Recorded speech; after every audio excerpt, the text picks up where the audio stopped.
The doctor called it auditory processing lag.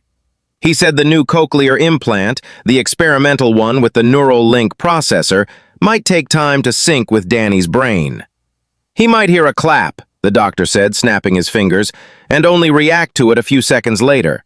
It's like a bad Bluetooth connection. It'll pass. It didn't pass. It got specific. We were sitting at the kitchen table on Tuesday. Danny was coloring, his head bent low over a picture of a dinosaur. Suddenly he stopped.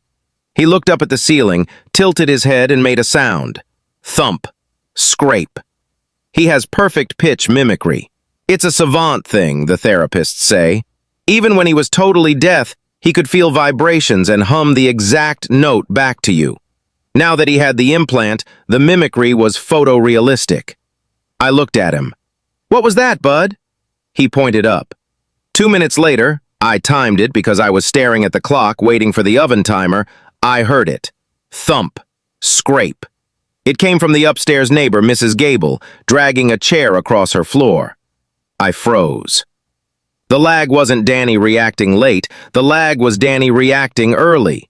He was receiving the audio feed before reality played the track. We tested it. It became a party trick just for me. Danny would make the whirring sound of the fridge compressor, and 2 minutes later the fridge would kick on. He would mimic the chime of my text message tone, and 2 minutes later my phone would light up. It was cool. Then it was annoying. Then, tonight, it became terrifying. We were in the living room. It was 9:40 p.m. The house was dead quiet.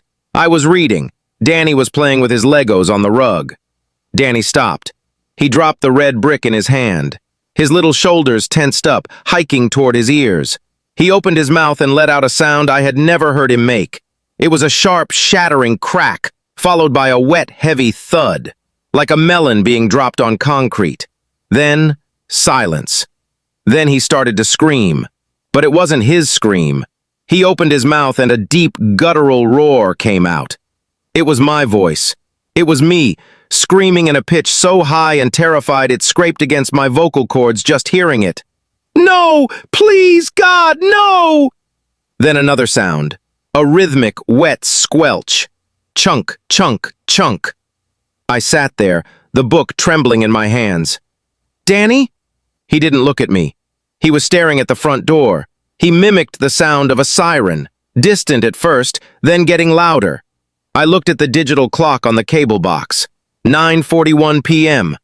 I had less than 1 minute. I stood up, my heart hammering against my ribs like a trapped bird. I didn't know what the crack was. I didn't know what the wet thud was, but I knew the scream was mine. I grabbed Danny by the arm. "We're leaving, now!" He didn't move. He was heavy like dead weight. He looked up at me, his eyes wide and vacant, and he mimicked one last sound. It was the click-clack of a shotgun slide. I recognized the sound. It was the sound of my own Mossberg, the one I keep locked in the safe in the garage. The safe only I know the combination to. I heard the garage door opener hum. Not from Danny, from the garage. Someone was already inside. I looked at the clock. 9:42 p.m. The handle of the door leading to the garage began to turn. Danny covered his ears and closed his eyes.